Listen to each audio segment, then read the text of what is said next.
Sa gitna ng magulong araw-araw na takbo ng buhay natin, pamilya, mga yakap na kayang magpalubag ng pagod, yung mga ngiti na tila nagsasabi, nandito lang kami. Yung mga simpleng kwentuhan na magpapagaan. Pagkasama mo sila, parang ang bigat ng mundo ay biglang gumagaan. Kahit sa simpleng hapunan lang o tahimik na gabi sa sala, ramdam yung init ng pagmamahal. Wala kang kailangan ipaliwanag. Wala ka rin kailangan patunayan. Tanggap ka nila. Buo ka sa paningin nila. Kahit ano pa. Sila pa rin. Paalala na kahit gaano kahirap ang laban, may mga tao kang uuwian. Mga taong handang tumanggap at pagmahal kahit minsan hindi mo sagot.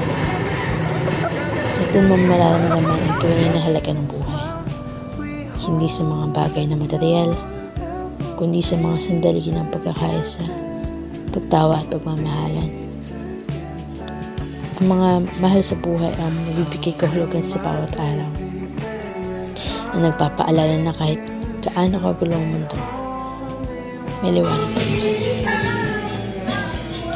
Kaya habang nandun sila, alagaan mo sila. Kahalagaan mo ang bawat sandali, kahit kaano ito kasimple. Dahil sa dulo, sila ang dahilan kung bakit ka ba. Dahil sa dulo, sila ang dahilan kung bakit ka patuloy na lumalaban. Habang kasama mo ang mga mahal mo sa buhay, tutunan mo pahalagan ang mga simpleng bagay. Yung mga tahimik na umaga sa sabay. Yung mga tahimik na umaga na sabay-sabay kayo nagkakape. Yung mga tawanan na walang katapusan kahit ang pinag-uusapan ay mga walang kwentang bagay. At yung mga sandaling walang ginagawa kundi magkasama lang.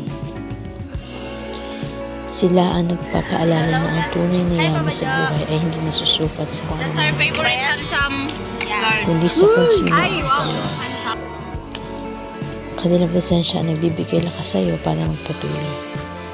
Kahit minsan pakiramdam mo gusto mo nang sumuko, sila nagsisilbing paalala na hindi mo na kailangang harapin ang lahat ng hirap mag-isa. Dahil may mga taong handang siluhan ka kapag pakiramdam mo nahuhulog ka na.